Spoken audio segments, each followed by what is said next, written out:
Guys, it's Heelspin. Okay, yeah. Hey guys, welcome back to another episode of the Typical Skeptic Podcast. I have my good friend Missy Hill with me. We're going to be getting into some amazing stuff tonight. Let me play the intro and we'll get into it.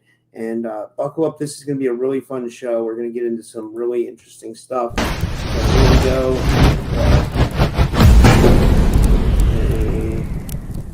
And should be playing.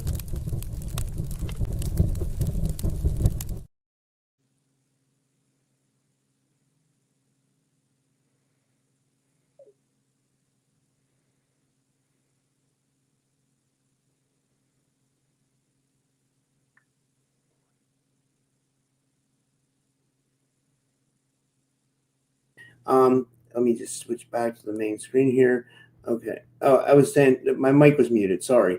I was saying just subscribe on YouTube and subscribe on Rumble, guys. It goes a long way. And hit the notification bell on each so you know when I go live. And then also hit the thumbs up button. Give the video a thumbs up. My guest today is the amazing Missy Hill. Missy's going to return to the podcast to deep dive into paranormal history, energy vortices, and her unique work. With a perspective that blends esoteric insight and boots on the ground research, Missy decodes phenomena ranging from Cherokee lights and Brown Mountain mysteries to eclipses, trumpets, and comet lore. She also brings her signature style to cultural commentary, reminding us that sometimes all the players are actors.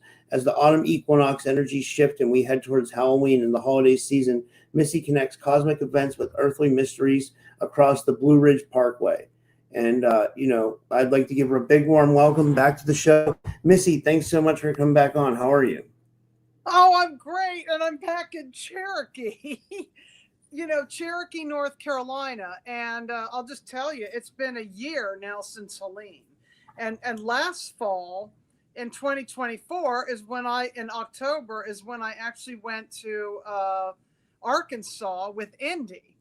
And I discovered when I was in Hot Springs, Arkansas, that, these infamous people are drawn to these places of power where the hot springs are, and Al Capone was there.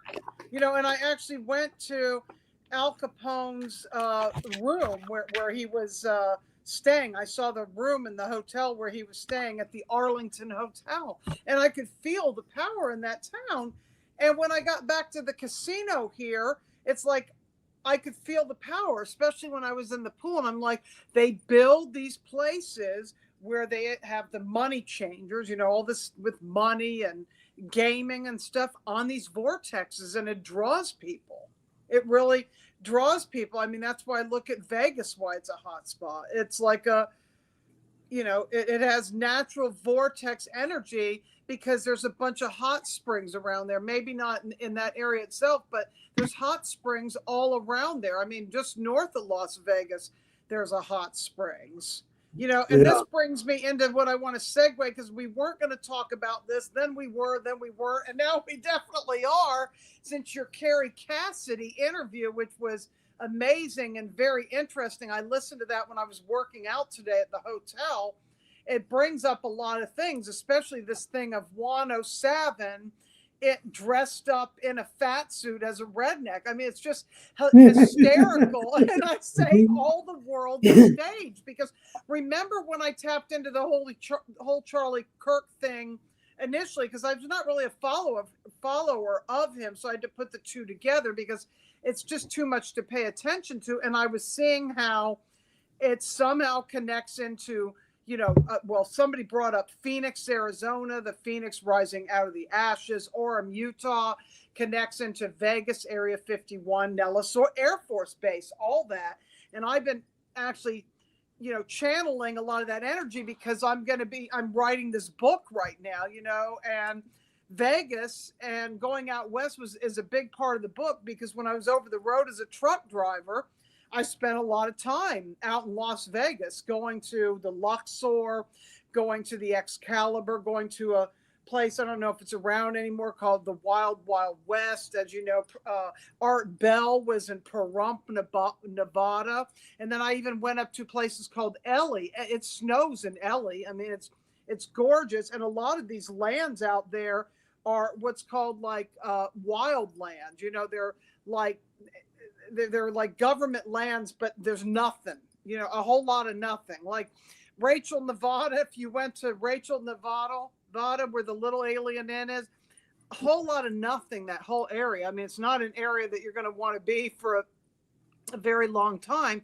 And this brings me into this whole thing with today. Now people are decoding this movie that I totally didn't think of this, but it reminds me of during when the La Cucaracha was around a couple years ago. There was a movie called Contagion, which was predictive programming about that. Well, this movie, this 1998 movie with Nicolas Cage is called Snake Eyes, and the main character is Charles Kirkland. No way. Yeah, you can't make this up. I'm going to have to watch this, but Kirkland also makes me think of Costco because their products are, Kirkland. So, but wait, in the movie, he gets shot in the neck, right? Like you said, he gets shot in the neck. Yeah. So, I mean, Carrie Cassidy's saying that this is a white hat operation. Other people are saying that this whole thing is fake. I don't want to spend too much time on it, and I don't want to give an opinion because to me, I almost feel because it's all the world's a stage, all these people are actors, we get to decide what the truth is based on our collective resonance, what we're going to create, because this is a holographic reality. I'm beginning to think this really is some kind of weird game that we're in, and they do all this stuff so we see where our attention goes. I mean, energy flows where attention goes, and what you put your attention on expands. And what Indy sent me a message about today is we need to focus more on love and faith and truth and ourselves and what we want to create instead of all this nonsense that these actors are throwing at us, because they're all actors. And I decoded this years ago. I did a show when I had with a good friend of mine when I had Galactic Earth Fusion, and the name of the show was called It's All Entertainment Anyway, because I was looking at, the news companies are owned by the same companies that are the entertainment, like 20th Century Fox is Fox. You know what I mean? Yeah. Fox News. So they're all owned, and it's all. So I don't want to get into it too much, but I mean, let's see what the comments say, because I'm also we're in alternative media, which is also a level of entertainment. But we want to bring in the higher light code, something that puts the true power back in the hands of the people, where people begin to take their own power back and they don't give it away to the almighty media, the Fox News, the CNNs of the world, and even the internet and X, spending too much time on X. All of it is, not healthy. Yeah, I agree. Yeah, it's definitely not healthy. X can kind of draw you into like a, I don't know. It's just the X bad. drama. Yeah. You can literally get drawn into like X drama. Yeah, it's like you think you're on a platform that's like free speech, but then here we go. I agree. Yeah, Well, in a way, it might be a level of free speech now that wasn't before during that other time of that COVID, right? I don't know. I guess I can say it now. I don't know. But it's because free speech supposedly is selling. It's about the money that can be made for people telling the truth. What's so interesting really about that? About the money. something huge happened today. And I couldn't believe this. I felt like, holy shit, we really are in the Twilight Zone.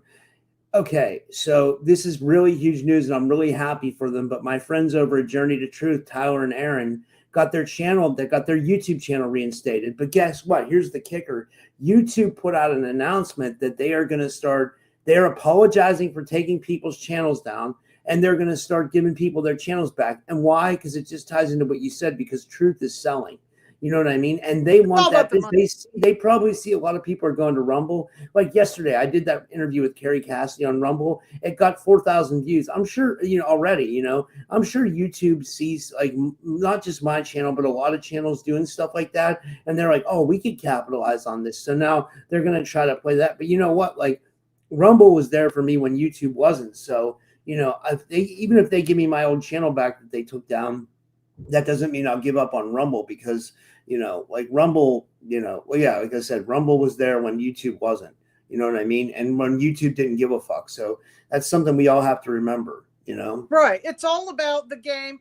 You've heard the expression, show me the money. That's what it's all about, really. It's all about the money. All this is about that, the money and of course the power too. And boy, this eclipse window, I mean, I'm trying to think, so many things have happened because last time I did a show with you, I was in Edisto. And the time before that, I don't even remember where I was. Was I in Black Mountain? No, I think I was in Fletcher, pet sitting at my old house. And then before that, I was in Black Mountain. And then before that, I was probably at my father's, where I'm headed tomorrow in Hot Springs. But what all this ties into is, I want to say back to where I am. I'm in Cherokee, and they build places like casinos on vortexes. Okay, and this movie Snake Eyes, I know they made reference to a casino hotel, so I thought that was kind of interesting, Go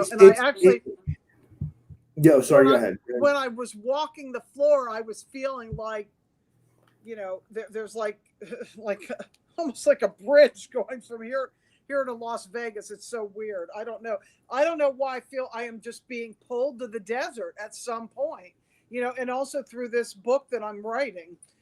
Because like I said, it spends a lot of time in the desert, but I'm not going this year because this year I'm going to be, when I get done here, I'll be at my dad's for a week or so. And then I'm going to be cat sitting again in Black Mountain. And then I'm going to be pet sitting again in November when my friends that are in our old house actually go out to Las Vegas. So with this energy, we expected that something would happen around 9/11, and just because it was on the 10th doesn't mean it wasn't a 9/11 event.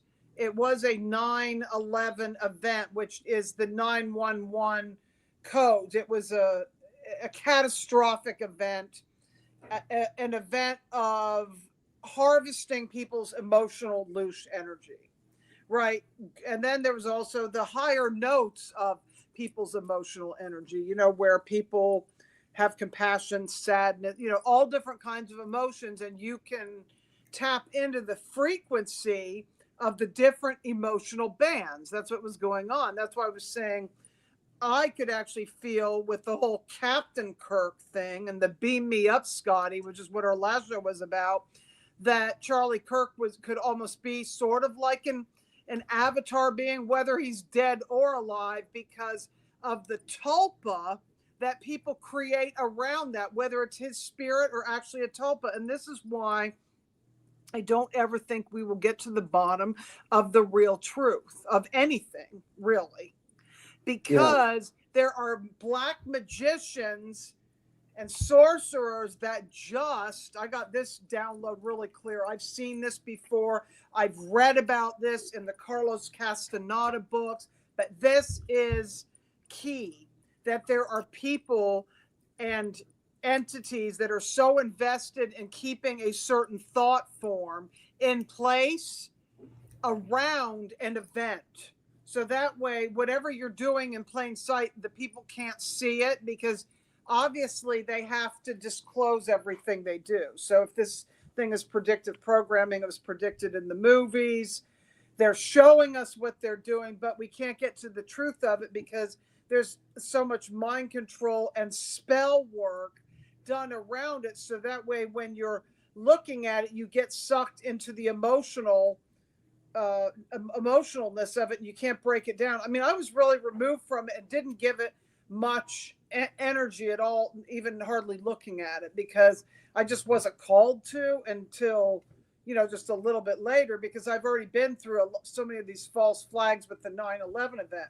But it looks like, the whole Israel Netanyahu thing, people have said that he didn't want to take a bribe. There was that. But then there was this other thing that came into my awareness, is that J.D. Vance was actually financed by Peter Thiel. That's insane. If that's true, we know Peter Thiel is like massively evil. I fact checked that today, and that is disturbing to me. For those of you who didn't see my shows earlier on, when Trump was shot, and I've said that I thought that maybe have been fake too, because it was going to bring his ratings up. When you fake something, you do friendly fire on your own self, to get your ratings, so people will vote and the attention goes there. It's a game strategy, right? Because they're in a 5D chess match. So when all that happened, I decoded the whole thing of J.D. Vance looking like Zebulon Vance from Asheville, North Carolina, that the Vance Monument was named after, and then that Vance Monument came down during the, with all those 4-letter agencies, all that crazy BLM and blah, blah, blah, and this and that. Antifa. Antifa, all that stuff. It all came down and everybody was protesting it. And it was crazy. But that obelisk held something in Asheville, and it's like a festering wound that needs to be dealt with. But it couldn't talk to Mount Mitchell. Now, good news, I found out Mount Mitchell just recently opened. So I will be going up to Mount Mitchell in the next few weeks and checking out the energy there, which I love. Mount Mitchell's at 6,684 feet. And I've always said that it held the timeline memories for the whole East Coast. It's the highest point on the east of the Rockies, on the Eastern Continental Divide. And it's going to be, it's just going to be great to take a hike there and just to feel the energy of what's going on there, because it's also going to be a part of the book that I'm writing, because all the grid work that I've been doing is going to be seen as through the eyes of a cat, whether it's called that or it's the Soda Chronicles or the Star Rider Chronicles. I'm not sure, but Soda is featured as what I do, which is the paranormal historian, the psychic grid reader, but she is that in the story. She's the one, the focus is on her, and then later Arthur as a reincarnation of Soda, of course, with the other cats too, starting with Soda's birth, where she was actually born in Elberton, Georgia, home of the infamous Georgia Guidestones that I didn't even know about until after she was born. And then, of course, the first time I heard about them and they came into my awareness was when I was, of course, was Art Bell, right? Because we were listening Art Bell all the time. And I happened to find Soda behind a soda machine back then, and she had fleas and ticks and worms, and she was just a poor pitiful little girl, and we had to get her cleaned up, and then she just was like mighty, just like in a cat body, but so much more than a cat, so much more. Yeah, that's so cool. That's so interesting. Like, and you feel like Arthur is the reincarnation of Soda. You really feel that? Like not exactly. And this is from Soda's perspective, and in the book, everything is in simultaneous time. So there isn't past and future lives and present lives. It's all happening at once. So past, present, and future are all happening in the now. So Soda in the book is what's called a transdimensional being. She's not that I want to get into the word trans. That's hilarious. But she's transdimensional because she's able to go through many different places and spaces all at once, especially when she's crossed over on the other side, which is the perspective she holds and how she sort of tells the story of her remembering this Earth incarnation. Okay, so that's what she's doing. She's telling it, but I was briefed after Soda passed, actually from a newsletter that Lisa Renee wrote, something about Arthur, because I go look at her energetic synthesis website, and there was something about Albion and Arthur, Arthur of Camelot. And when my friend told me that her cat Rosie was pregnant, Soda was telling me, this needs to be balanced in masculine and feminine, and a little boy is going to be coming to you. And he was orange. And the funny thing is Soda always told me that her birthday was May 20th, because one time when we were in Georgia, we went into a pet store, and on May 20th, this cat screamed at me like it wanted to go home with me. And we said no. It was like this kitten wanted to come home with us. It was just screaming at us. And that was May 20th. And then for weeks, I felt like this depression and this weird lingering feeling over me. And all these animals kept coming to me all the time. And I knew something was shifting. There was something weird, because we didn't have any pets. We had nothing but a fish. We had one Siamese fighting fish, or betta, which was named, I can't remember his name right now, but it'll come to me. It was some fish in a movie. I can't think of it right now. Was it like Nemo or something? I just can't think of the name of the fish, but because it was Ron's fish when we got together, and then it became our fish, and it had passed, and then we were living in an RV, and then Soda came, by way, but in these weeks before she came, and when she did come, it was a couple weeks after the 20th, or maybe it was more like, I think she was about 5 weeks old when we got her, probably, or 4 weeks. She was very small and abandoned by her mother. But when I took her to the vet, I asked by her teeth, they figured it. I said, could her birthday have been May 20th by any stretch of the imagination? And they said, yeah, it absolutely could have been around that time. So she always told me that, and I was always see synchronicities of 520. A lot of people see 420. We know what that is, right? But 520 has a whole different meaning for me. And then for real life fact, Arthur was born on May 19th, which makes him a Taurus also, which obviously connects to Venus. So, so they were both Taurus, and they're both orange. It's very rare for a female orange tabby, because for orange tabbies, it has to, for the female, I think they have to have the genes from, is it the mother and the father? There's something weird about it. I have to look it up to remember exactly how to quote it. So a male tabby, orange tabby, is more common.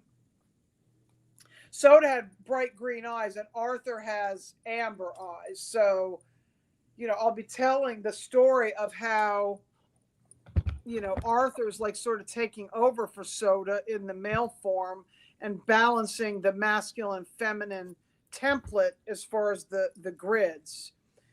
And he's, primarily to work with Ron, because Soda worked with me, and Arthur, even though he came through me, I feel like I birthed him. He's connected even more so to Ron than me, and stays with Ron more because I move around more than they do. And Arthur's a grid worker, but only of the Southeast, which means like Florida, Georgia, North Carolina, South Carolina, Tennessee. Soda was all over the whole country. The only state she didn't get to was Vermont. This is Joyful Jennifer. She says, I have 2 black ghost tabbies. Oh, neat. Wow. What I was going to say was, she wants to know, Jennifer wants to know, she still wants to know if we're going to, if me, you, and Indigo Angel are going to Rachel, Nevada, Area 51, I want to do that, but the not, Alien Inn, I'd love to do this. Year. I think that needs to be planned, and maybe we want to do that next year. I'm just not seeing it before the end of the year.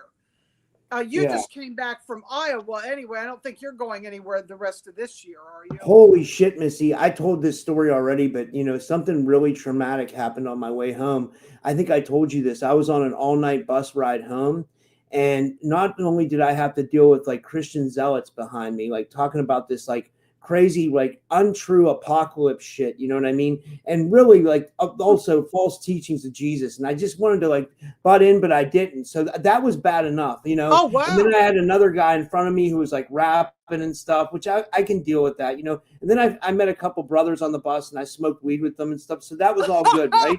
But I was but going to then say, was everybody smoking or doing something? That's where I was going to go. but then the craziest thing happened at 5 a.m. We stopped at a rest stop. I guess apparently there was some kid who shot up some drugs before he got on the bus, and he was overdosing in the back of the bus. I guess he was rolling around on the floor. He was throwing up multiple times. The police came. Oh my They God. had us. They had us in front of this fucking gas station or truck stop with a shower at it. I guess they threw the kid in the shower. It was a nightmare. Like I said, the police were there, the ambulance was there, and we were all just standing out in the front. We were like, when are we getting home? You know what I mean? It was crazy. You know what I mean? Yeah. Oh my God, that's horrible.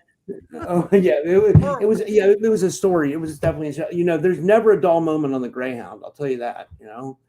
Yeah, Asheville used to have a Greyhound. They don't even have one anymore. Yeah. That's yeah.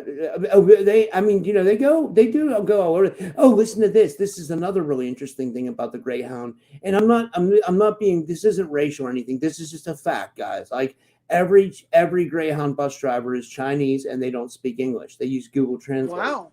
And when I was at the hotel, every cleaning lady didn't speak English. They used Google Translate. So what does that tell you about the state of our country? You know what I mean? Like, I don't know. I don't know. I don't care. You know what I mean? It doesn't bother me. You know what I mean? But I feel like one of the things you should know a little bit of English when you come into the country. I don't know. And it makes me wonder, are these people getting in here illegally or what's going on? I don't know. Because I don't see that here in Pittsburgh. You know what I mean? That's not a big thing here in Pittsburgh, And you hear about this stuff on the news, but then when you actually see it, you're like, holy shit. You know what I mean? It's really a thing, and I don't know, I guess, I don't know. I don't make a big deal of it because people are people and I'm humane and I want all humanity to get along. But, I just feel like I'm a patriot too, so I don't know. I don't know. What do you think? I mean, I think I want to go into this whole North Carolina thing. So, okay. and anyway, good. I want to talk about, I went hiking to a place called Water Knob Trail. And this was important to me because this was like the last real hike I did with my mother years ago, when she was really healthy. So I wanted to go up there and it started raining.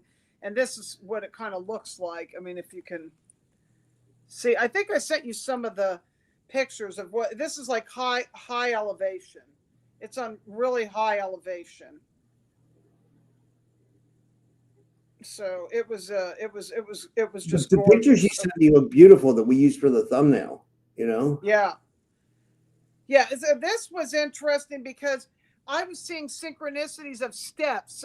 One friend sent me a picture of steps, and then I was in a group text with steps. I'm like, what does this mean? Like, is she's buying the stairway to heaven? I mean, like, what does it mean? But then I take a hike and there's these steps. So, and there was like 15 steps and I was counting the steps. I'm like, what is this? Like the 15-dimensional time matrix. And then there was another set of steps and it was just beautiful, like spooky, like the natural Halloween spookiness. Not that you can see it. And then I ended up going to this place called the Big Witch Overlook. That's why I put the witch's hat on, because I happen to have it in the car.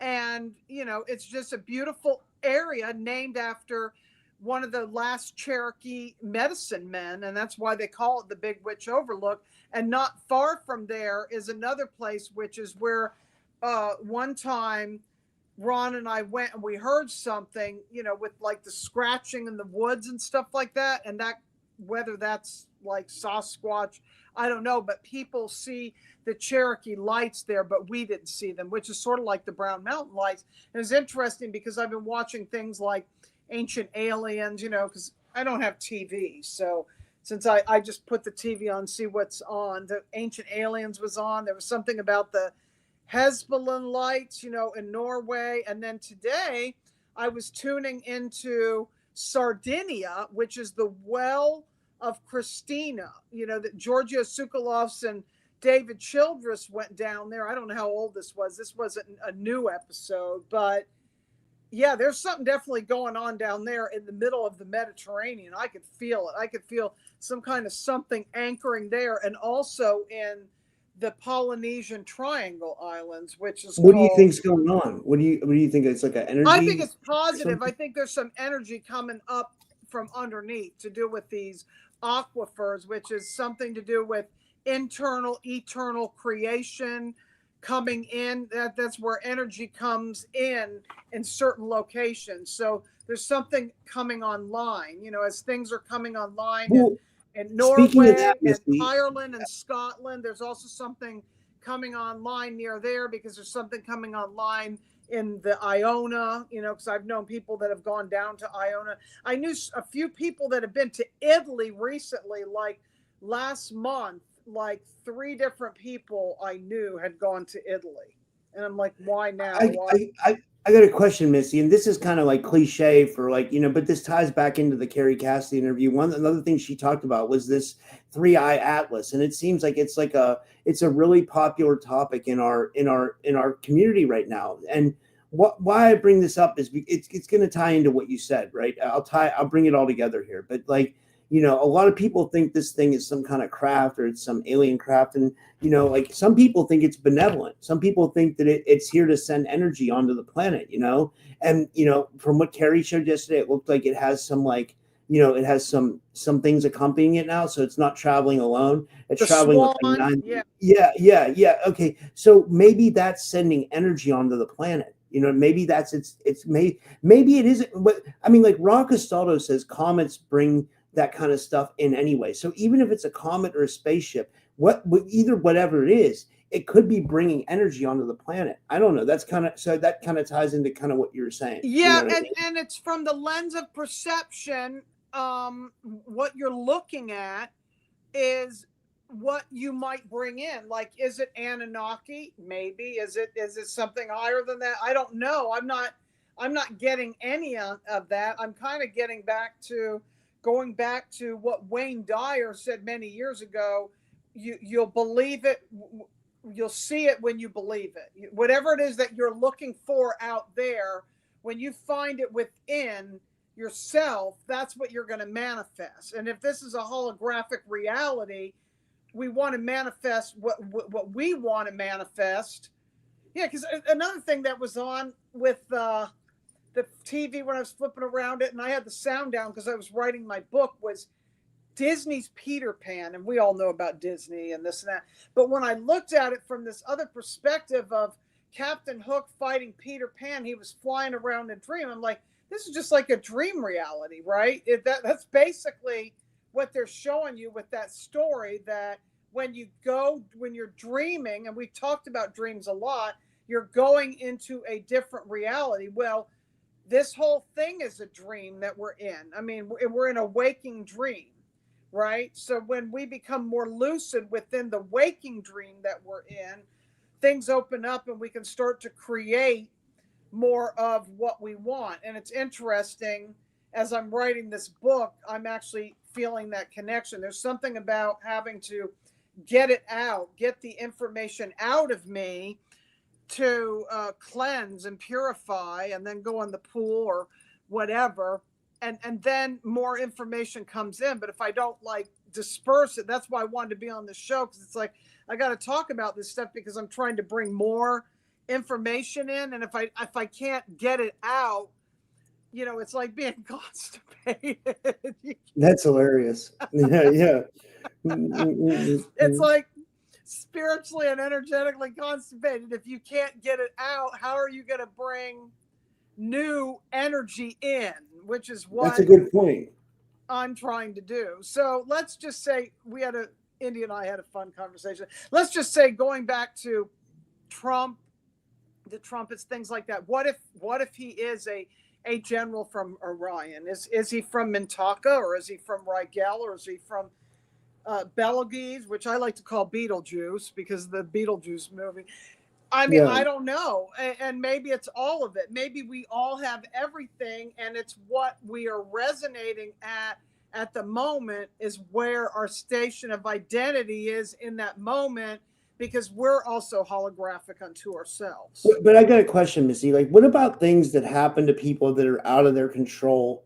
That, like, you know, like when something really bad, like, for example, someone really close to me right now is going through some issues, and I tried telling this person, I was like, I think we can manifest our reality, but, like, you know, like, bad things happen to people sometimes. Oh, they do. Control, you know, and like, how do you overcome that? And then, you know, like, you like step out of that and create your reality so you can fix it, or I don't move know. past I went through hell, Rob. I'm telling you, 2019 for me, it's been hell for years. I mean, with 2019, when SOTA passed, and before that, it started with those eclipses, and with that time that I told you that I actually went to a festival in Brevard with my friends, and there was somebody there that I knew from the flea market that was selling a mortician's box. Have I told this story before? And she wanted to know if I knew somebody would want it. She thought maybe Zach Bagans would want this, or Joshua would be interested in this mortician's box. And when I touched this thing, it was like it was like a setting of everything was very still. And she had all these pictures that she put up, like this antique stuff. Luckily, most everything was in plastic and it wasn't in glass, but I touched the brush. It still had the hair in it. It was like from the late 1800s, early 1900s, when Maybelline lipstick and stuff had come out, and I touched it. And then I said, ooh, I literally touched death. I got a cold chill. And then all this stuff fell. There was no wind. There was no nothing. I must felt like, was that like a bad omen for me? Maybe not that in itself, but that was a predictive programming for me, touching that, getting that awareness that I was going to go through a bunch of bullshit, which I did for years. Starting with the death of my cat, and then the death of my mother, and then the death of my next cat, Buffy, and then the next cat, Stormy. Then after Stormy was Curry. These are Freya's daughters. Then there was Barbarina. And then last year, Freya. It was devastating, you know. And then just a lot of other personal family things, and moving, and not being happy with, you know, the place that I have to be in South Carolina when I'm there. And let me tell you what's going on with the South Carolina piece. Why this is important. Just like I said, that this place is an energy vortex. For me, when I go to South Carolina, it's like a dragging energy where I feel lethargic, I feel tired, I feel black goo in the marsh, and I feel like it's like quicksand pulling me down, where, you know, Ron experiences a whole different vibe with it. But for me, I don't like it, okay? It's not my thing. I don't like the low country. I mean, I like to go to the beach for a short time, for a clearing, and I prefer like the Caribbean or something in the middle of where there's no military bases and all that stuff. But what I got was that was deliberate why they did what they did there with the Civil War and with the slave trade, because bringing the slaves to a place like that, they're not going to have the energy to want to move. They're going to want to be stuck. That's why they call the place Etta Slow, because it's just kind of like, you know, you're just there. Yeah. And it has its own beauty. It has its own things going on. I'm not saying any of that, but for me, I have a real aversion to that kind of energy. Plus, when everyone's wanting to run to the tropics, I'm feeling activations up near the northern lights. I want to go to where it's cold, because I'm working on an ancestral piece that connects me to my Norse and Germanic roots, you know, my shamanic northern, you know, northern European. You must be typing something, Rob. What are you? Oh, there's a little bit of drama in the chat, you know. Oh, okay. Hey, So we're all in the chat. Hello, how are you all doing?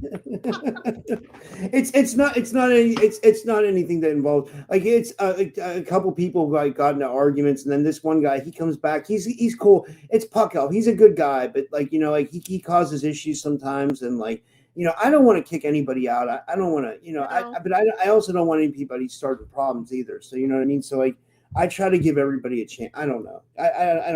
You know, I don't know. You know. I know Indy did an update on you know, I think it was something to do with the swan, or I don't remember, but what stood out with her update was Trondheim, Norway, and I'm like, yeah, I've been picking up stuff going on in the Norway and Scandinavian countries for a long time. That's why I feel there's some connection with like the Sami people and the reindeer, and I always get downloads around the solstice. You know, it was either like druidic downloads or something to do with Norse mythology. I always get that stuff that time of the year, and I mean, I would love to go there sometime. I would love to go on a Viking cruise. I hell yeah. do that. You know, there's a girl, she comes on my show. She's more like in like the truth community, or what you could call like the exit the matrix community. You know, not really the UFO community, but like that spiritual stuff, you know, community. Her name's Ola Wolny. I don't know if you ever saw my shows with her. I saw her and I thought it was great. Yeah, I connected with her, and I forgot about her, but yeah, I'd love to talk to her. And you know, if you ever do a roundtable with Carrie Cassidy or something, that'd be interesting. I'd love to be on that. Yeah, well, what I was saying was Ola lives in like up there by the Northern Lights in Norway, and she does tours up there. I want to go. Oh wow, that's neat. You know what I mean? You know, yeah. I thought you would find that interesting, but she definitely, you know, she definitely does the tours up there. You know, and I'm definitely into that too. You know, it's very interesting to me. You know, I love ancient history, so you know, I love the Norse history as well. You know, me too. Yeah. Yeah. So what else is going on? How far are you along with this book?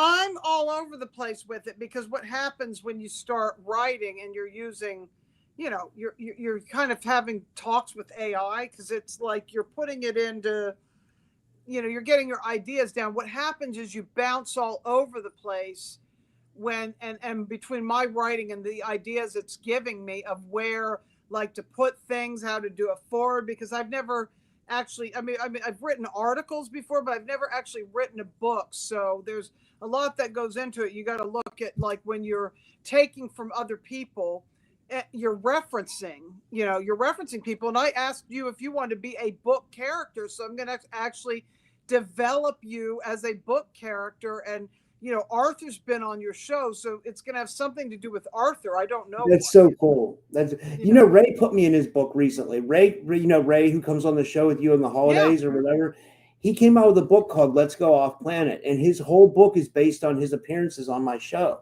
So I'm like, man, that's great publicity for me. You know, like I can't like, you know what I mean? Like, it's like, no, but I mean, and he even has pictures and stuff in there. And I'm like, man, this is like awesome that he did that. Well, you know, it was interesting. Some of that stuff you did with Coley, I was seeing like this look that you have. Like, are you getting into like this super soldier look? You know, like... No, she did that. No, she did that. I mean, I was embarrassed of that at first, because I was like, man, I'm kind of more like rough around the edges. But then someone said to me, they're like, you know what? It's a great intro. They're like, just go with it. And I was like, okay, but like, I didn't do any of that. She did that, you know, but you know, she made the song, you know, she's really talented with like, you know, like the songs she makes a lot of those songs, and she made the intro. So like, you know, all credit goes to her. You know, like I said, like, at first I was like, at first I was kind of embarrassed, but now I'm like, man, I kind of go with it. And I'm, you know, and people message me and they're like, we love that intro song. And you know, so many people are like, they're like, you know, big shout out to Coley, you know, that was a great intro song and stuff like that. So,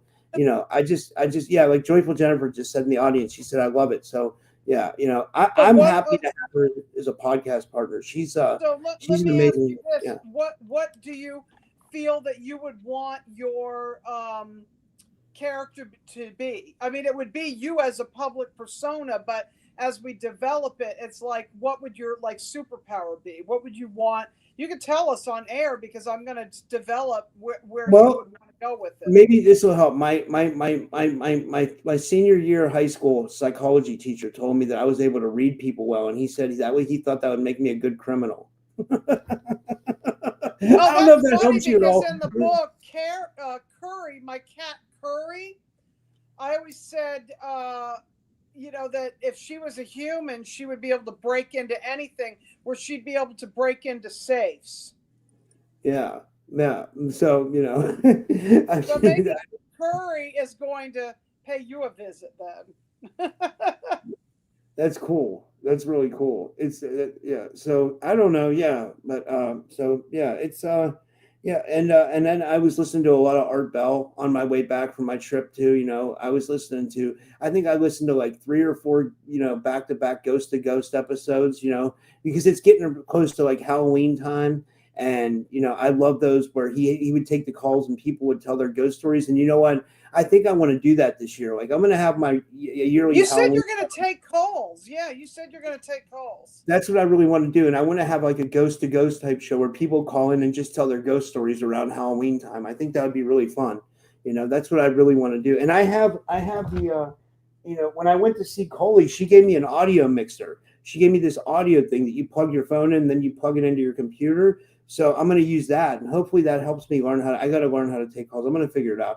I wish I had someone here who was tech savvy, because like I really want to learn how to take calls. I really do. That's like, I feel like that's the next evolution of my show. And I even spent money on Call In Studio, which is like this, like a website you use to take calls, but like, I just haven't done it yet. I don't know why. Maybe October I'll do it because I really want to do that call-in show. I think that would be really fun. And then I can incorporate it into other shows like how we're doing now. We can just start taking calls. By the way, guys, so if you want to put a comment in the chat, or if you want to ask a question, go ahead and we'll do it that way. Did we cover everything? I mean, what I know, we were talking about trumpets, the trumpets in the Bible, and then the trumpets that are connected to weather. Oh, and I know I was going to talk about this. There's storms out there. I think it was El Mundo. Wait, what was it? I was just looking at this. Why can't I remember it now? Hurricane tracker. It's Edmundo or something. And then the next one starts with an I. So we know that it's not going to be Jezebel Humberto and Imelda. Okay, which Humberto, they say, is near Bermuda, could hit tropical storm Humberto and Imelda are now under close watch in the Atlantic as both systems show strong potential to intensify into hurricanes and affect homeowners from Florida to New England. Well, we want to clear that shit right now. Yeah, really. Clear that. Do not consent. We do not consent to this shit anymore. No. Every year, this, Missy, because I know you live on the East Coast, but every year on the East Coast, there's hurricane season. But here's the thing. We know there's hurricane season every year, but it's when they started taking it and using this weather manipulation, which we know is absolutely true between HARP and everything else they have. And HARP was during the Art Bell years, right? So what do they have now that they're using to manipulate the weather? And we know they take these hurricanes and manipulate them, just like the one that went up from the Florida coast and it went the whole way to Kentucky and Tennessee and eastern North Carolina, like places where hurricanes shouldn't hit. That's Kentucky. Why do they want it to go to Kentucky? What is under the ground in Kentucky that they want to get rid of? There's a lot of caves in Kentucky. There's Mammoth Cave, and there's a lot of, I think, military stuff. Let's see what Zoltar says. Hear your fortune from Zoltar. Hard work pays off over time, but laziness, it pays off right now. Heed my advice, young one. Relax and enjoy yourself today. You deserve it. That's silly advice. That's hilarious. This is a comment from Puckup. He says, "Hell Zoltar." That's hilarious, man. I love Zoltar.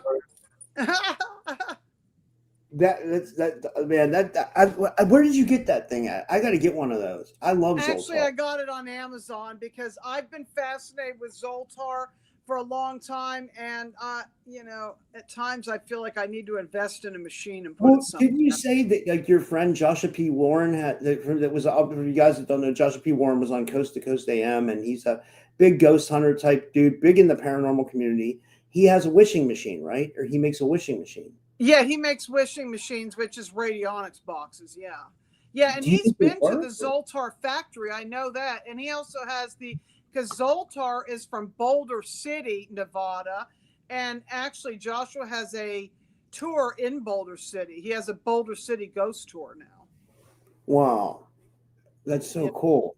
And that's Like- where his sister, where I'm babysitting the house, is going to be going, So Yeah. yeah, that's where I'll be staying. I'll be staying at my old house in Fletcher in November. So Wow. does anybody, did I cover everything? I think I did, unless we circle back around to this book and there's questions about that, and One thing is Joyful Jennifer. Can she email you? She said she wants to send you some pictures of some orbs and UFOs she'd like you to look at. sure. Yeah. You got that, Jen. You can send her. Joyful Jennifer's a really good friend. Anybody can email me at Hill, HILL, Night, NITE, Vision, VISION @gmail.com. Hill, Night Vision @gmail.com. Did Michelle ever find anything to do with her cat? I know she moved. No. She moved, and they haven't found it. It's terrible. I would be devastated. She emailed me. It was sweet. I tried to help it. It's like, that was terrible. Those people kidnapped her cat. It was awful. Yeah. Michelle's a really good person too. She really is. She really means well, and she's really knowledgeable. She's I like Michelle a lot. I consider her a really good friend. That's devastating. I mean, I would not take that well. I don't know. I almost consider Michelle like a sister, honestly. I like her. She's a really I really like Michelle a lot. She's a really good, yeah. And it would be sad. It really would be sad, yeah, to lose your cat like that. It is like, I wonder if someone's. I don't know. So I was gonna say yeah. So yeah. Jason said it showed up on cam. Oh wait, we gotta get this. She says it showed up on. Jason says it showed up on camera. What did?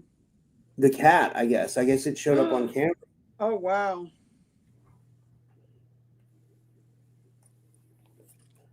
Oh, any questions, anybody? I'm trying to think. What? Let me go over your hashtags again and see what else you. Let's see what else Zoltar has to say. Focus on a question, everybody, and see if he'll answer it, or he'll just come up with a bunch of nonsense. Hear your fortune from Zoltar. Hard work pays off. Oh my God! Say no!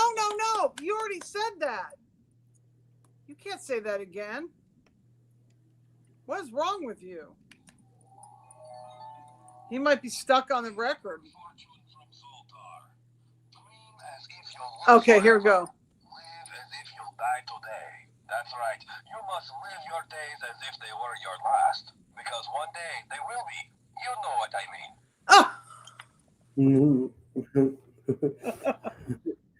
mean. Diney 4111. Thanks for watching on Rumble. She gives a big clapping. That's cool.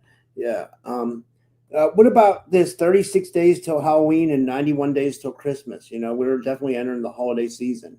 You know what I mean? Yeah, I put that because time is going so fast, and what I guess what that I was concerned about is because they say around the 25th, which we know some people who have birthdays around then, and then December 19th is the day when all the planets are supposed to line up and that thing's supposed to come through.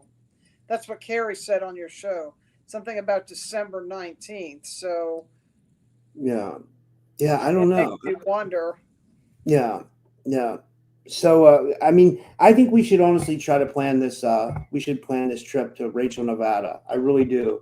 Where I'd like to go if we go out there is I'd like to go to Art Bell's grave. I know Indy might not be into that too much. And when we say Indy, guys, we mean Indigo Angel. She's a good friend of mine. In the story, Indy's going to be a book character. It started to write things about her. When I plugged in certain things that she's already connected to Art Bell's alien. It's so weird. Wait, what does Art Bell play in your book? Like, what is his Well, he doesn't play a role except that we listen to him, but his alien does. The Carvel, the alien that was gifted to. I mean, it just came to me because what one of the scenes is going to be is Soda, when she was alive, sneaks into the Masonic Lodge where Carvel was, where That's the Mystery hilarious. Museum was. And because Carvel, I didn't tell you this, that statue, Carvel, it came to me in my dreams and it said that it wanted to stay with me for a while. What? That's crazy. It did. Because you know the story of that statue, right? I mean, of that alien. What is the That story? mahogany 5-foot alien, it was coming to life at night and moving around, and Art Bell's wife and child were afraid of it. That's why he called What? Joshua to get I rid of didn't it. know that. Yes. I did not know that story. Holy shit. I thought I told it on here. I probably had, but maybe it takes a minute for it to click. But yeah, he had to get rid of it, and Joshua unfortunately could not get the alien, but he had somebody get it for him. So now it's out in Vegas. So it went home. It went made the trip to Asheville, North Carolina, and now it's back out in Nevada again. That's so cool. I'd love to see that alien and like see if it has any like messages. That's yeah. Where's it? Where's it at? Where's it at? Where'd you say it is? It's in Joshua's private collection right now. It's not. Oh, Yeah. that's cool. So was Joshua a big Art Bell fan as well? Well, he was on Coast to Coast. Yeah, he was, because he was on Coast to Coast. I mean, that's where I first heard Joshua, was on Art Bell years ago, and how I found out about the Brown Mountain Lights the first time before I even met him. When I was on the road, because Ron and I married ourselves in that area, but I didn't even know about the Brown Mountain Lights when we married ourselves, and his mother lived right near them, but I didn't know about it. That's the way things happen, where I'm drawn to these places and I don't even know necessarily what's going on, and then I find out Wow. weird things, like with Soda being born in Elberton and stuff like that. Yeah. Yeah. That's yeah. No, we don't think we have any other questions. Is there anything else you want to finish up on, Missy? Well, I have cards. If anybody wants me to, pull a couple cards, I will. I've got this cute deck. Okay, the one that comes up is the Tower first. And the Tower is about like sudden changes, like. What's weird? That I had Ray do a reading for me earlier, and the Tower came up. That was my first card. Really? Yeah. See this? Earth-shattering change. We're in it right now. Wow. Yep. I wonder what that means from, I don't know. We're seeing it. Look at this crazy movie we're watching. I mean, like Carrie Cassidy says, more popcorn. It's nuts. It's crazy. Yeah. It's insane, if you know what I think. But the Four of Cups, stay emotionally centered and connected. Like, find a way to ground it down in the 4 elements, and the 5 elements and beyond emotionally. So stay in your heart center and not, not go off on some wild tangent. It's easy to do lately. Can you pull a couple for me? And if everybody wants a couple cards pulled for them, like, just let us know in the audience, and Missy will pull a card for you. And put it in the chat now if you want. Where do you want it from, Rob? Top, middle, always the middle. Always the middle. Oh, you got the Fool, which is new beginnings. That's great. You've got the King of Wands, so you need to claim your like spiritual power, and you've got the 9 of Pentacles, which is like some kind of a completion on the physical level, where things can start, flowing and manifesting for you. So that's good. So yeah, wrapping old things up and claiming your connection, and then moving into something new with the Fool.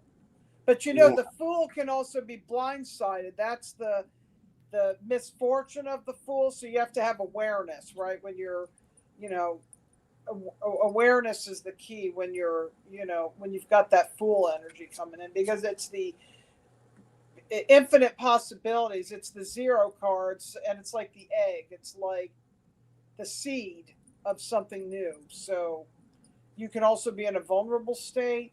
But I like this fool because he's like playing with a bee, and it's like the aurora borealis and not jumping off a cliff. It's different interpretation. It's got the actually the pink fire blue ice codes of like the auroras, and it's just like flying in the air. See that? Flying Yeah. free, like in the dream state, not stepping off the cliff like in a traditional deck. There was one. Let me see here. Joyful Jennifer would like a card. She said, here she goes right here. She says, "I'll take a one, cool Missy." She says, A lot of king energy, masculine energy, king of swords, which is about getting, and it's an orange tabby. And all these have been orange. Look at this. Arthur energy, King Arthur, king of swords, claiming your power mentally, like taking your control of your mind, directing your mind as a tool where you want it to go. That's what this is about. "Love And that." it's like in the Christmas tree. So maybe you'll get really clear on whatever it is around, you know, in that time of year. You know, it'll make more sense what we're talking about right now, because a lot of times we see things after they've happened. You know, not always when we're going through whatever we're going through. Yeah. But you have the king of wands, and she picked the king of swords. So that's like, and then you also had the, you know, yeah, there's two king energies here. So they're both orange cats. So that's Arthur. Yay, Arthur. He's not with me, but he is always. And Pacquiao said he'd like a card. He says if he'd get a card. And then we got one other person. Remember to buy Rob a coffee, you guys. Oh yeah, you can I mean, we'll put my link in the chat if you'd like to. You can buy me at coffee.com/typical skeptic. Three of Swords. I mean, some people say this is the heartbreak card. I have a feeling I feel like I've done this reading for him, like with the Three of Swords, and what I get, it's about connecting your higher heart and with your higher mind, and in a vertical connection. It doesn't have to mean heartbreak. It means connect, you know. That's kind of interesting. And it's an orange cat again. An orange cat. I wonder, yeah, that's interesting. And then the last one we have is Diney, and Diney's watching on Rumble, and she says, "I'd love a card if you have time," she says. The Lovers. This, I think, yeah, that's great. Balancing masculine and feminine. That's the hierogamic union, the balance of both. That when you balance the both within yourself, that's beneficial for relationships. It's beneficial for manifesting. It's good with your health. You're getting your energy circuits running with your yin yang energy, your output and your input. Everything's in a balance and flow. That's a good card. I love that. Anybody else? Would anybody else like a reading while we're here?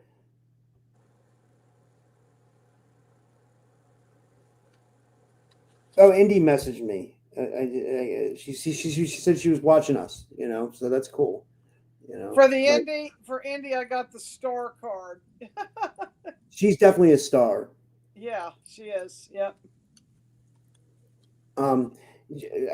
She says we should plan the trip. Like, you know, yeah. I think, you know, I think we should. I think it'd be fun. I think we should too, but I think we need to at least wait till we get into out of the window of hurricane season, get into 2026, and then start planning the trip. Yeah, I agree. That would be because I can't do it this year anyway. I have things I have to do to finish the year up, you know, which is for, you know, personal and financial reasons I have to do it. We have one more. We have one more request for a reading. If you could do it, it's spiritual ascension. I think she'd like a reading, and she says, let's see what she says. She says, "I'll take a reading if there's time." Okay, well, the Hierophant fell out. I love this card. This is about teaching and learning, and it can be also represent organized religion, letting go of those structures of organized religion, and stepping into the role of a teacher. And then the Seven of Pentacles, which sevens is, I'm at the casino right now. On 777 Boulevard.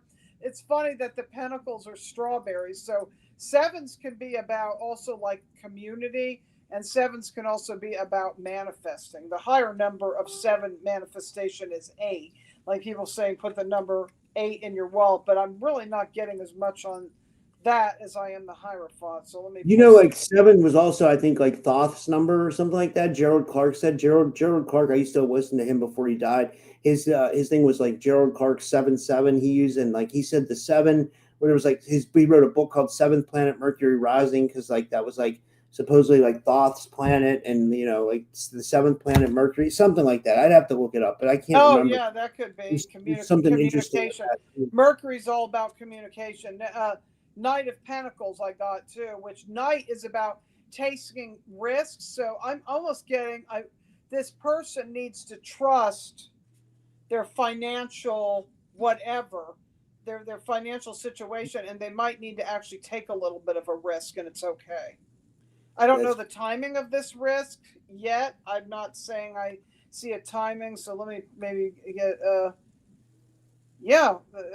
possibly soon. Ace of Pentacles, a new beginning. So just around the corner, some kind of risk. Maybe it's a new job, I don't know. I love that. I love that for you, spiritual ascension. Oh my God, we're getting everybody's button one now. The Andromeda would like a reading. He says, "Count me in." We can't go have one without the Andromeda. I see Coley's in the chat. Coley, if you want a reading, put your name in. We'll get whoever wants. Step up. But it wouldn't be a show if the Andromeda wasn't here. Three of Wands is very harmonious. So that's like a harmonious spiritual energy coming in. 3s are like harmonious. And 6 of Swords, I'm getting swords is always mental. This is something to do with higher mind, higher thoughts, higher channelings of tree energy, tree of life energy, like connecting into the tree of life, maybe connecting into Andromeda, which is what this Milky Way galaxy fell out of. Do they resonate with that? Does that resonate with you, Andromedan? Oh, you're welcome, Puck. You're welcome. Let me see here. The chat's a couple minutes behind, so there's a delay in the chat. Coley wants one. The Andromeda never responded, so I guess we'll move to Coley. And are we done with the Andromedan? I guess he's not responding, so I don't know. Oh, here he goes. Wait, I'll come back to her. He says, maybe I don't go there because of the contract here. He feels like he has a contract here. No, that's not what I'm saying about. He doesn't have to physically go anywhere. I'm saying to connect with that energy, to anchor that energy here. So that's what the higher mind is. Or maybe it means that he's already just tuned into it. I don't know. I don't know him. I don't know where he lives either. Sometimes I say always. He's interesting. I'm sorry, I didn't mean to interrupt you. He's an Iraqi refugee, and he's living over in Europe. Yeah. Okay. Yeah, it's pretty cool. He's got an interesting, tough contract then. Okay. So this can be a hope card. 3 of Wands, spiritual connection. Now let's pull another one for him. I already got one of Coley's cards. He's balancing masculine and feminine too. Well, I get that for both her and him, and she also got the sun. The sun. I'll pull her up. So that's about illumination, enlightenment. But when there's illumination and enlightenment, you also see a shadow. The more light there is, you'll also see a shadow. And then also the Four of Pentacles for her, which is about grounding. So whatever she's going through, got to spend a lot of time like grounding, earthing, go out and eat some strawberries, because this is the strawberry card. And berries in general, I guess. But earthing, go out and walk barefoot. I love that. Yeah. For the electromagnetic, for the electrical system of your body, and to anchor the sun and hierogamic union codes that need to come in. To balance masculine and feminine, to walk in bare feet. I love that.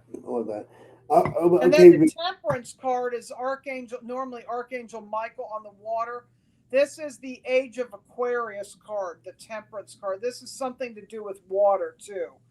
To also, if you're walking and working with the sun, it's cute. It has a fish. The purple color is important, but to get near water and if you can't, take baths with Epsom salts and essential oils, or to go where there's a lake, to go swimming in a pool. Something to do with water needs to be in water. Yeah, I love that. We got one more. We got a lot of people tonight. This is from Suzanne Hott. She did a show with me before. She told some interesting stuff about Max Spears. She said she'd love a read. And thanks for watching on Rumble, Susan. Good to see you. Glad you're here. This is a great crowd tonight. We got a really great crowd, between Rumble and YouTube, and you're doing some great reads, by the way, Missy. These are amazing. These are she's getting the Sun too, and the Six of Wands. So this is interesting because it's a cat on a ladybug with all these herbs. Where does she live? Suzanne, I believe she's in Texas or somewhere like that. I think I got Okay, I'm seeing as I look at this card, I'm seeing some kind of wheat fields. I mean, it doesn't have wheat, but I'm actually seeing that in my inner vision. Like there's some kind of herbs, grasses that are growing up around her. And some of that's good for either maybe allergies, like clearing them. I don't know if I'm picking up allergies, or it's something to get rid of them, or something to do with grass, or just to pick them to make things out of them. I don't know what that's about. Like when you go out west, it's like tumbleweed, and it's wheat, wheat harvest, Virgo, because we're in Virgo right now. And the 10 of Swords. So whatever trying time mentally that she's gone through, I think it's done. If she's been through a trying time mentally, it's run its course. So can move into a different segment now. Yeah, she owns a farm. Yeah, the world. So moving from this lower self, it having pain in the ass shit going on. Now it's a bigger mission and world, and I'm going through that too, because I'm telling you, I went through it, and now I'm more into the whole, restoring, and everything is for the whole and the collective. But I'm in it, and it's not like I'm a martyr or this. It's coming from a different place because it's for me, and yet it's for everything. I think she's moving into the same thing, if that makes sense. Like I said, it's back to this book again, as I'm writing this book. Yeah, I love that. And she said she's in Texas, and I know she has a farm down there, which is pretty cool. Oh, so maybe that's what the thing is that I was seeing, is there's a farm. Okay. And I just want to give a big shout out to Christina Zahn. She's been watching the show for a long time. She says, hello, everybody from the Rocky Mountains. East of the Rockies, you're up next. West of the Rockies, you're up next. That was right. a big Art Bell thing. Card line. Yeah.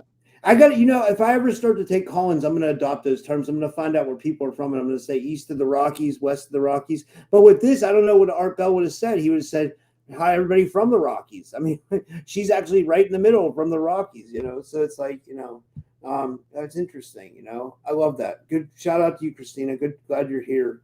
And I'm glad everybody's here tonight. You know, we're all like family here, you know. We are. And you know, this was a really good crowd tonight. Yeah. Yeah.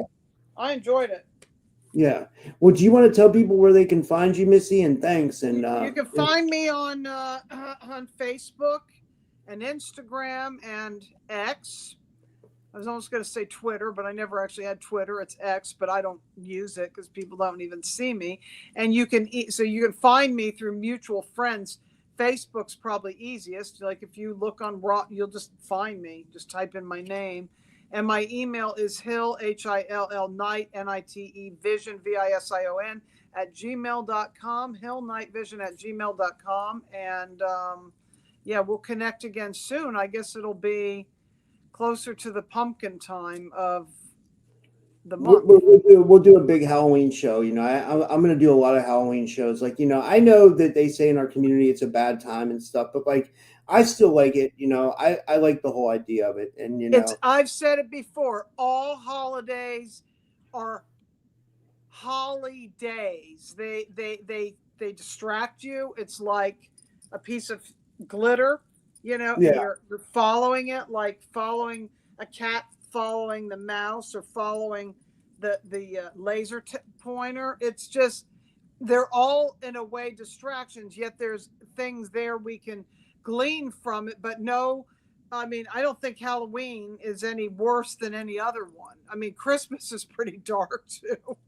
I would say Thanksgiving's one of the darkest ones because of the sacrifices of turkeys and what that whole thing represents, and with the Abraham Lincoln timeline to do with Civil War codes. I mean, that's and Easter. What about that?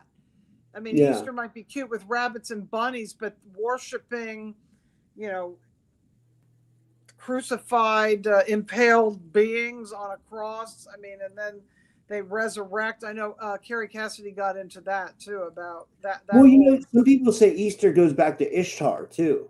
It does. It does. It is Ishtar, and it's a festival of Ostara, which is a fertility rite, right? But then it became this other thing after the Passover of having to tell a story of Jesus, which was an old story, which I think they told that to do with Mithras and, you know, like some Roman god about Krishna, Mithra, Dionysus. They all have similar traits as Jesus. You know what I mean?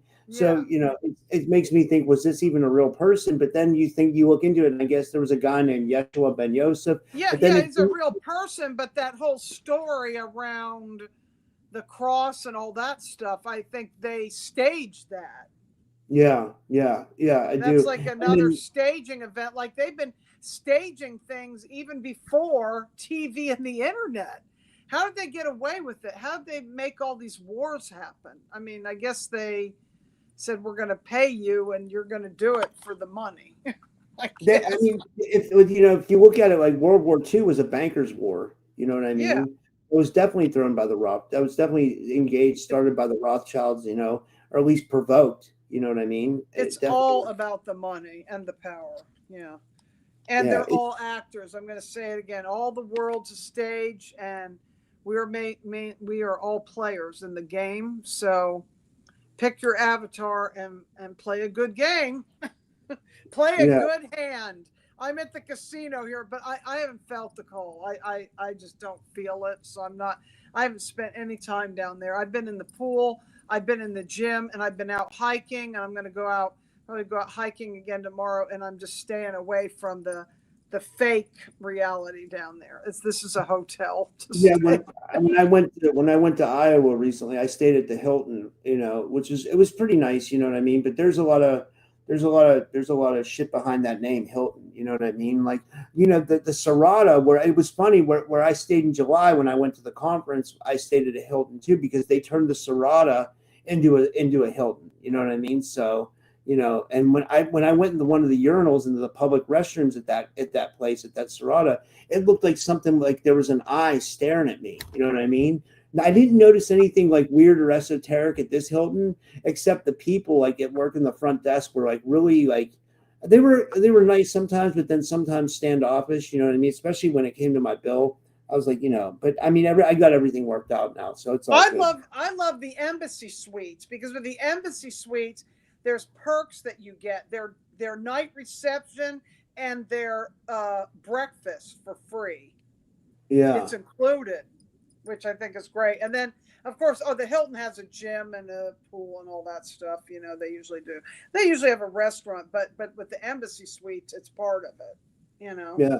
Oh, here's my friend Maya. Maya's here. Good to see you, Maya. Maya, you guys know Maya. Maya, SOSQHT. She does hypnosis, and she's wow. who I traveled with to the conference the first year I went. Okay.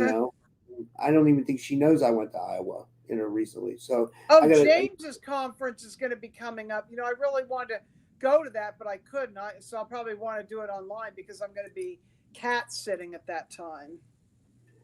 Yeah, I'd like to go to James's conference too. I really would. I don't know if I'm gonna have the money. They're trying to get me to go to this conference on October 4th and October 5th in New York City. I guess it's somewhere by it's called by Rockamonca, New York.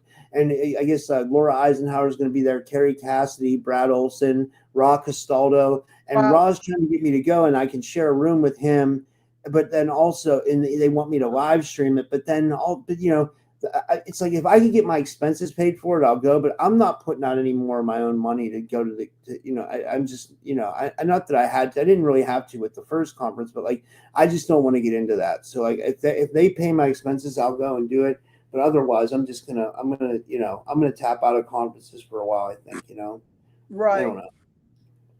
I get it. I mean, if they really want me there, they'll find a way to get me there. That's the way I look at it. I don't know. Yeah. That's kind of my outlook on it, But anyway, Rob, this was fun. I guess we'll say goodnight. I gotta pack up to get out of here tomorrow, so I'm gonna start working on that now. Now that we did this, I'm gonna get myself packed and ready to go.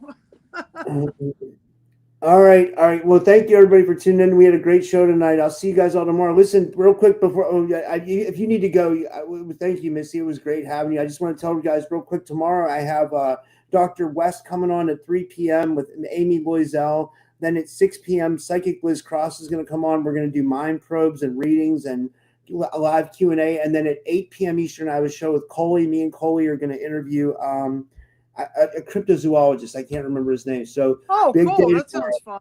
Yeah, big day tomorrow. It's going to be a lot of stuff for you guys. So 3 p.m. Eastern, 6 p.m. Eastern, and 8 p.m. Eastern. Tune in, guys. I'll see you guys tomorrow. Good night.